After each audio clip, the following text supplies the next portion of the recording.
We have Drishti Haria here, who's going to be talking about the insides of buildings. She's going to be talking about the interiors. She's done a master's in architecture and with concentration in material systems from the University of Michigan. Young as she is, she's been the Ann Arbor recipient of the Tauban Master of Science Fellow Award at the University of Michigan. Let's give her a round of applause. She has worked with Samira Rathod Design Atelier, Ankruti, Future Cities Lab, and Alibi Studio. Currently, she is working on a freelance basis in collaboration with Aji Odd Product Company, delving mostly into interior products and art installations. She's opening new avenues for you in the world of interiors. Drishti, over to you. Thank you. Thank you for the introduction. So at the core, I'm also an architect, but mostly working with interiors.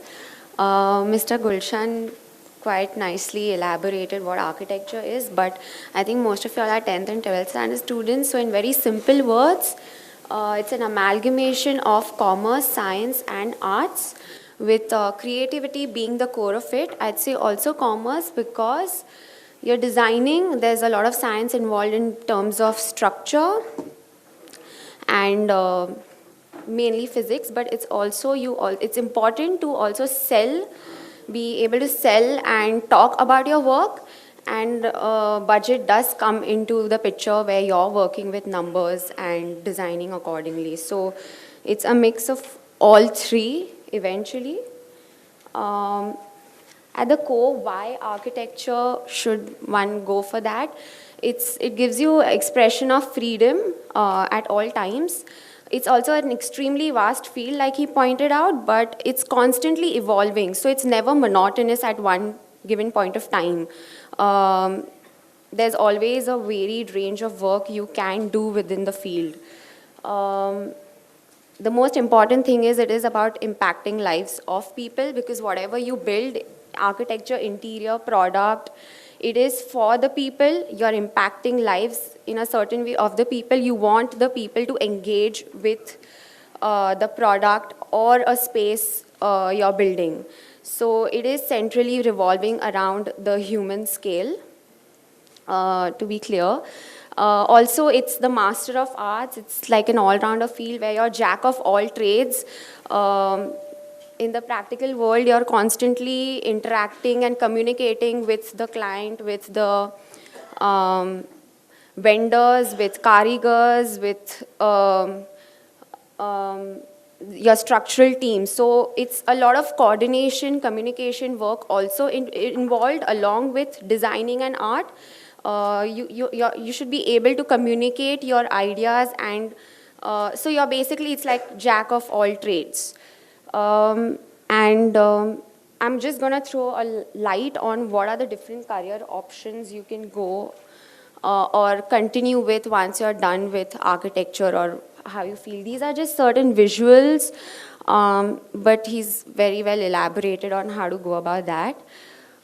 So once the different fields you can get into is, you can be an architectural designer, which is you're basically the core design consultant for a building if you're working in a big firm, or the second option is being a technical architect, which you're just taking care of structures and purely the technical aspects of a building. Interior design, again, is a huge field, and in a city like Bombay, it's much easier and much more fun to do interiors as well. It's easier to get those kinds of projects than do hardcore architecture. Interior, also decor and styling, again, is picking up. It's really new, but that's a different field or a segregation altogether. Then there's products, which is furniture and light. There are functional products, which are a mix of sculpture and furniture, so it's very art-based. Then there's something called as BIM, that's building information modeling. It's very software-based, but it's picking up to extract basic information of buildings, which are then used for infrastructural projects. I'm going to throw light on art installations because that's something very new. I'll talk about it a little later. There's urban planning, urban design, which is again town scale. So Architecture is basically like excess, small, medium, large, and excel. So excess would be the product, where it's furniture, light, and then medium would be something like an interior scale, where you're talking about a room. Large would be like a building scale project, and excel is something where you go on to town planning, urban planning, infrastructural planning. So just to give you a easy sense, you can choose from excess to excel, whatever you want to work in within the range. Um, Also different career options and interesting. There's real estate you can get into. There's landscape architecture, which is playing only with landscapes. You need to have a lot of knowledge about ecology, trees. Architectural criticism is really big, where you need writers and you need people to, just like you review movies, you need people to review buildings and work for a magazine. Even architectural photography, any building or any interior project that you shoot, needs to be well documented, and so photography is huge. That's an image of the movie Inception. Probably a lot of you guys have seen it. So there's 3D rendering involved in architecture, and so you can go on to work in the film industry where you're just doing renderings and learning more softwares, which are then used to create these certain animations. So the field, you can basically do a lot of these small individual things within being an architect. To talk about interior and art installations, these days art or architecture is also being used as a way of a marketing module, and it's a very attractive way to engage and attract people towards it. I'll come to this later. So this is just an example what art installation means. It's creating something which, this represents a moon, and how do I, yeah. So it's just a huge inflatable ball, which is 17 feet huge. So it's really big, and it requires the fabrication process, and it's just representing a moon. And so it's an art piece, but it's a huge scale project which requires the specificities, and you learn during the process of architecture. So it's just an example to explain what art installations are. It's another piece in an interior space where you're engaging people within, by that piece, you're attracting. It's a way of attracting people as to what this is. And this is another example of having an art installation on a public scale. So this piece was on Carter Road, but it's just a way of, it's a walkway where, and we had screenings of movie on this. So it requires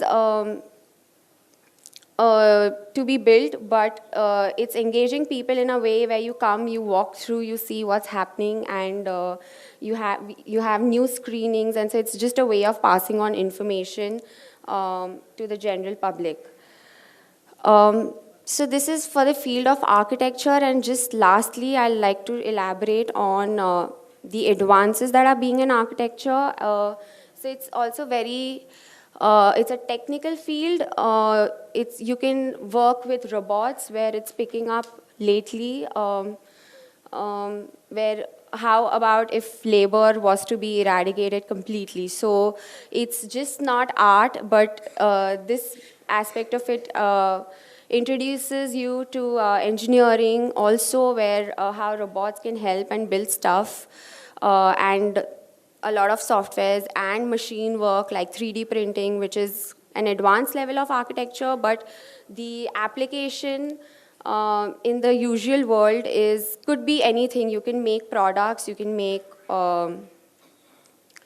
lights, you can work on interiors, and so the idea is it's a really vast field, and once you get into it, it's a process of self-exploration, and it's what, even after you graduate, it's also, I think it's very important to specialize in a particular field, because there are so many options. And yeah, you can basically work with a lot of things, and that's why I say it's not going to be monotonous at any given point of time. There's always a lot of variety and a range of work you can play around with. So I hope this helps you guys decide in some way about your career options and throw light on architecture. Thank you. Thank you, Drishti, for a very, very interesting session that you've had with the kids.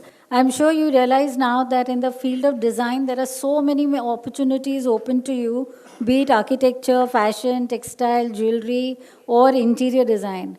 All these colleges offer you courses after the 10th standard. That is your basic certificate courses, which is run by the colleges themselves. And if you want to study further and make it a serious career, then definitely go in for the degree courses, the diploma courses, or the post-graduation courses. Because the stronger the base, the taller you're building. So choose your college well, choose your career well.